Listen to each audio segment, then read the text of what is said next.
Shlump!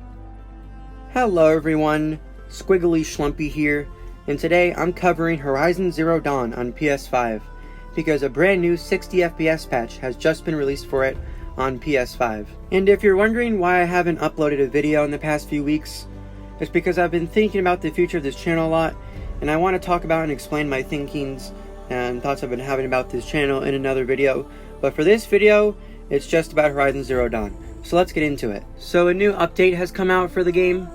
It boosts the game's original frame rate of 30 FPS up to 60 FPS, which is really nice because the PC version of the game is out, and that, of course it's on PC, so it runs at 60 FPS.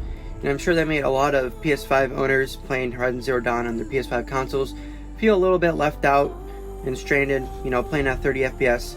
So the 60 FPS update is sure to make a lot of people happy, including me. I was pretty excited when I heard they were doing this because I played this game in like 2017, but I only played it for like an hour or so because I was playing Breath of the Wild at the time.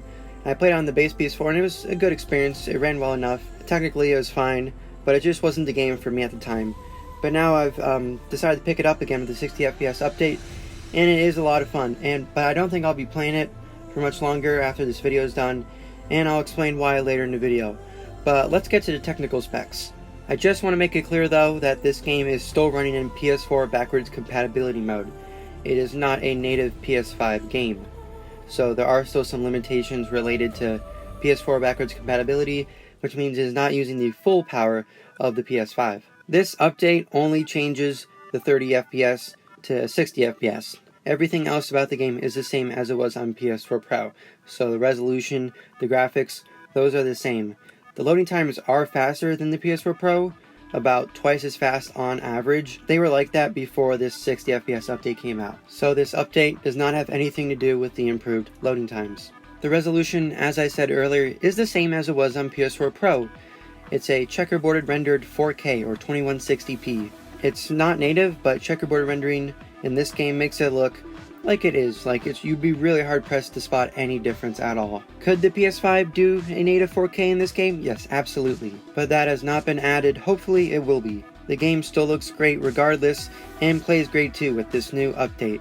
The 60 FPS on PS5 in this game is locked. It never budges at all. Maybe there is a chance for it to move at some point in the game, but it is a big open world game, and it is impossible for me to go through and test every single situation in this game, which is full of hundreds of hours of content.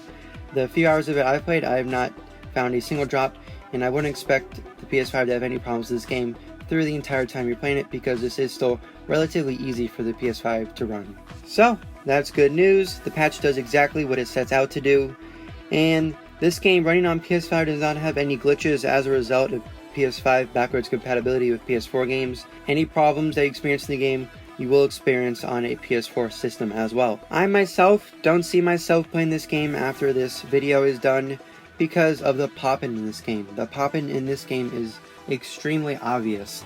It's not just foliage, it's textures and geometry as well. It happens right in front of you, and once you start to notice it, you just can't unsee it, at least for me. And it just it was super distracting, and I just felt I didn't want to play anymore because of how distracting it was. It's that bad. The ground uses a very low form of texture filtering, so you can see just walking this line on the ground, which loads in higher geometry and lower geometry. I'm a big Legend of Zelda Breath of the Wild fan. I love that game, and so when I play this game, I find myself drawing a lot of comparisons between the two, and I noticed that Breath of the Wild has way less poppin' than this game does, which I find quite remarkable considering the Switch is way less powerful than PS4. The PS4 is the one which should be having less poppin', but that's not the case here. The poppin' was just so atrocious to me that I feel like I just can't play it anymore unless they update the poppin' to be less obvious and push the draw distance out. And I know that sounds like an extremely picky and whiny thing to talk about and to decide,